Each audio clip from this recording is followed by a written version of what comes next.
آپ کا فالکل ڈیولپ نہیں کر پا رہا, وہ کسی بھی طرح میڈیسن لے کر کے فالکل آپ کا ڈیولپ کر کے آپ کو پریکٹیکلی پریگننٹ کر دیں گے. جب پریگننٹ آپ ہو جائیں گی تو اپنے مینجمنٹ آف ہارمون کے ساتھ تمام چیزیں بہتر ہو جائیں گی. اگر آپ ان تمام چیزوں کو بہتر طور پر اڈاپٹ کر لیجئے تو 50% شاید ہی 100% بن جائے. صحیح. اچھا, اور ڈاکٹر صاحب جیسے بہت سارے میں نے لوگوں کو دیکھی کہ جب ان کے آئی وی ایف فیل ہو جاتے ہیں, وہ اس ٹائم پہ مطلب کہتے ہیں جو ہارمونز کا اتار چڑھاؤ ہوتا ہے وہ ان کو بہت زیادہ ہٹ کرتا ہے, پھر لوگ اس کے بعد سے وہ ڈپریشن میں چلے جاتے ہیں. بہت اچھا سوال ہے, اور جب سدرا سے ہم بات کر رہے تھے تو میں یہی سوچ رہی تھی. تو آئی ایگری ود یو کہ وہ جو دائیں اور وہ ساری چیزیں ہمیں بفور ٹاکنگ اباؤٹ کہ سدرا ڈپریشن میں گئی کیوں, انزائٹی ہو کیوں رہی ہے, ہمیں اس کا روٹ کاز بھی تو معلوم کرنا ہے نا. 5 سال انہوں نے اسپینڈ کیے لوگوں کے پاس جا کے, ٹیوبز ان کی بلاک تھیں, وہ پتہ نہیں چلا. ہمارے یہاں پاکستان میں انفارچونیٹلی ایشو یہ ہے کہ کوئی اکاؤنٹیبلٹی نہیں ہے, کوئی چیک اینڈ بیلنسز نہیں ہے. آپ راستے میں دیکھیں اشتہار لگے ہوئے ہوتے ہیں بانجھپن کا مکمل علاج, جو ہماری جو نارمل پاپولیشن ہے وہ فالو کر رہی ہے. اور بانجھپن انفرٹیلیٹی اتنا ڈیسپریٹ ایشو ہے کہ اس میں آپ کسی بھی خاتون سے کہیں وہ کہیں بھی جانے کے لیے تیار ہو جائے گی. آپ کہیں یہ وظیفے کرا لیں, آپ کہیں کہ وہاں پہ جا کے آپ کو 10 دن تک جو ہے وہ بیٹھنا اور کچھ نہیں کرنا, کچھ بھی کرنے کے لیے تیار ہو جائیں گی. اور انفارچونیٹلی ہمارے جو آس پاس کے لوگ ہیں وہ اس چیز کا فائدہ اٹھاتے ہیں. تو ان کا ڈپریشن میں جانے کا کاز صرف انفرٹیلیٹی نہیں ہے, وہ ایموشنل انویسٹمنٹ ہے جو انہوں نے ہر جگہ جا کے کی ہے, اس پہ ٹائم اسپینڈ کیا, بیکاز ہر ڈاکٹر کے پاس یا ہر کسی کے پاس بھی وہ جاتی ہوں گی, ہو پاتے تھے اور وہ پھر شیٹر ہو جاتے تھے کہ نہیں ہوا, اور وہ جو وہ تھا اس سے ریکور کرنا مے بی 10-15 سال ان کو اور لگیں گے. اچھا, میں کالج میں آیا تو میں کالر کو بھی ایڈ کر چاہوں گی, آپ کی اس بات کو یہیں سے کنٹینیو کروں گی. ہمارے ساتھ ایک بھائی ہیں, میں ان کا نام نہیں لینا چاہوں گی, گوکر نام تو بتایا, میاں چنو سے ان کا تعلق ہے. السلام علیکم جی. ہیلو, السلام علیکم جی, مجھے آواز نہیں آ رہی. ہلو السلام علیکم. جی جی السلام علیکم جی. ہلو السلام علیکم. وعلیکم السلام, آپ کو میری آواز آ رہی ہے؟ ہلو السلام علیکم. I think we need to drop the call کیونکہ ان کو میری آواز نہیں آ رہی. جی اچھا, وہیں سے کنٹینیو پلیز کیجیے گا. ہاں جی, تو میں وہی بات کر رہی تھی کہ ہمیں ان چیز سارے فیکٹرز پہ, اور اس میں میڈیا کا بہت رول ہے. میں ہمیشہ کہتی ہوں جب بھی مجھے ان پروگرامس میں بلایا جاتا ہے تو پوچھتے ہیں کہ اچھا جواب بتائیں کیا کریں تو میں کہتی ہوں میڈیا. جیسے آپ نے یہ پروگرام کیا تو ہمارے جو ہم ڈراموں میں, ہمارے ایڈورٹیزمنٹس میں, instead of talking about all other things جس کی اتنی امپورٹنس نہیں ہوتی ہے, ہم ان چیزوں پہ بات کریں, ہم بتائیں کہ کون سے ڈاکٹرز ہیں جن کے پاس جانا چاہیے. تو اس کے لیے میڈیا کا بہت امپورٹنٹ رول ہے. ہیلتھ کیئر پروفیشنلز کا تو ہے, آئی ایگری, لیکن وہ تب ہوتا ہے جب لوگ ہمارے پاس آتے ہیں یا ہم کمیونٹی میں بھی جا کے بات کرتے ہیں. اویئرنیس میڈیا سے آتی ہے, بیکاز آپ کی 75-80% پاپولیشن آپ کے فون, ان کا جو ہے وہ اسمارٹ فونز ان کا جو ہے وہ ہے جس سے وہ ساری نالج ایکوائر کرتے ہیں. ٹی وی ہے, ٹی وی ہر ایک کے گھر پہ ہے, وہ جو ہے دیکھ رہے ہوتے ہیں. تو میرے خیال میں میڈیا کا بہت امپورٹنٹ رول ہے. آپ کے سوال پہ میں آتی ہوں کہ آئی وی ایف جیسے ڈاکٹر سلوا نے کہا, ان کو میں اب اس کو آگے کروں گی جی کیونکہ بریک آ گئی ہے. چھوٹی سی بریک کے بعد اس پہ بات کرتے ہیں, آئی وی ایف ٹریٹمنٹ کے والے سے بات بھی کریں گے, لیکن چھوٹی سی بریک کے بعد.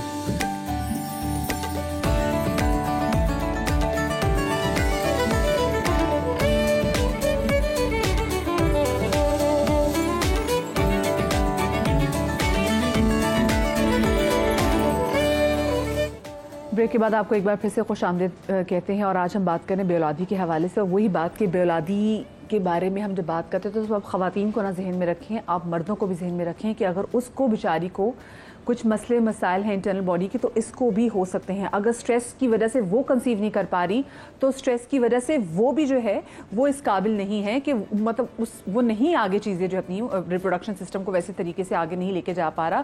تو یہ بھی ایک بہت بڑا فیکٹر ہے. ابھی جیسے ہماری کالر بہن کی کال آئی تھی اور وہ بتا رہی تھی کہ ان کی دونوں ٹیوبس بلاک ہے, تو ان کو ڈاکٹر صاحبہ نے کہا تھا کہ ٹھیک ہے آپ آئی وی ایف جو ہے اگر چانسز ڈاکٹر نے کہا ہے سو پلیز آپ رسک ضرور لیں.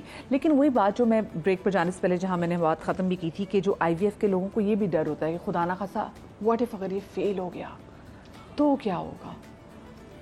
سو ڈاکٹر سلوا نے بہت اچھی بات کی تھی کہ آئی وی ایف فیل بھی ہو گیا تو آبویسلی ہر چیز کے کوئی 100% چانس نہیں ہوتے, اور چانسز بھی ویری کرتے ہیں بیسڈ آن انڈیویجول.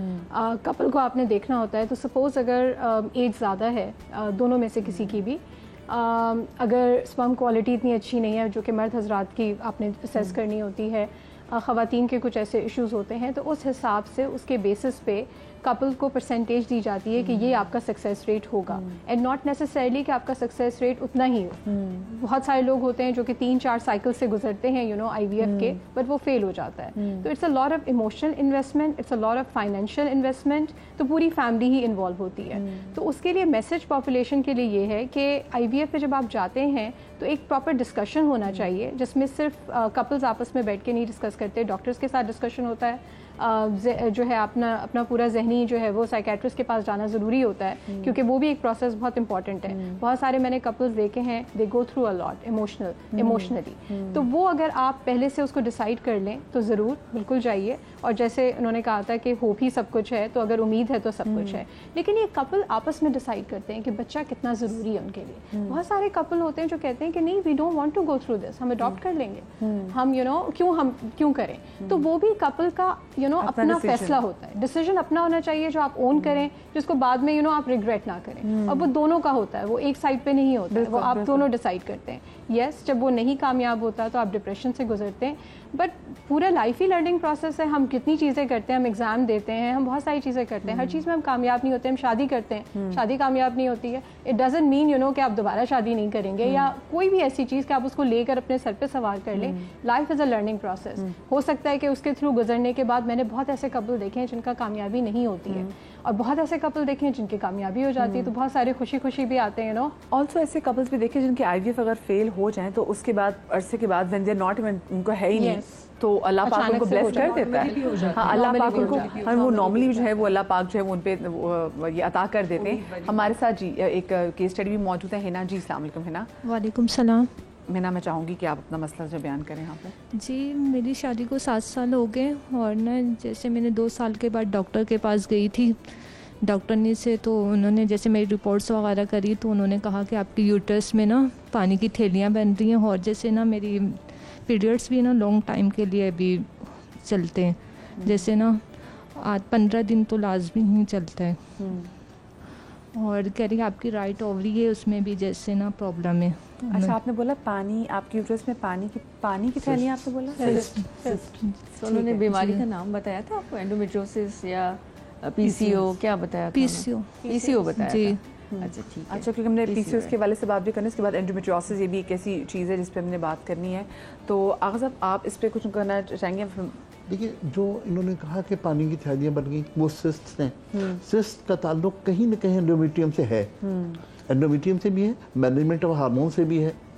اور جب تک کہ وہ تمام چیزیں ٹھیک نہیں ہوں گی، سارے مسائل کبھی بھی ٹھیک نہیں ہوں گے. نمبر 2 بات یہ کہ 2-3 سال 4 سال بعد آپ ڈاکٹر کے پاس گئے، تھوڑی سی کہیں کمپلیکیشن تھی جو بہت زیادہ بڑھ گئی. اب یہ تمام چیزیں جو ہیں، اس کے لیے جو ہم آج تمام چیزوں کو کہنے کی کوشش کر رہے ہیں، اس میں جس طرح ان کا مسئلہ ہے یا اور مسئلہ ہے، ڈاکٹر صاحب نے بھی کچھ چیزیں ڈسکس کی. میں صرف ایک ایڈوائس اس پلیٹ فارم سے دینا چاہوں گا کہ وہ لوگ جو انفرٹیلیٹی کے پیشنٹس ہیں، وہ کبھی بھی ڈاکٹر کے پاس اپنے خاندان کو لے جانے کے بجائے پریفر کریں کہ صرف کپل جائیں. کپل جب تک کہ خود نہیں جائے گا تب تک کہ دونوں کا انٹرسٹ شو نہیں ہوگا. ورنہ تو ہمارے ہاں تو روایت ہے کہ جو صاحب ہیں، انہوں نے پہلی شادی میں سے اولاد نہیں ہوئی تو انہوں نے دوسری کر لی، دوسری نہیں ہوئی تو تیسری کر لی. تیسری کے بعد کسی نے سمجھایا کہ بھائی اپنا بھی ٹیسٹ کرا لو، تو پتہ چلا کہ وہاں 0 تھا. تو میری درخواست یہ کہ جو ہم آج اگر مختصر ترین پیغام اس پوری محفل کا اگر دینا چاہیں تو میرا خیال ہے کہ پیغام یہی ہے کہ جی، کپل ہمیشہ ڈاکٹر کے پاس جائے. ہاں، ان کا ایک اپنا کمفرٹ لیول بھی. نیلم بخاری ہمارے ساتھ کالر بھی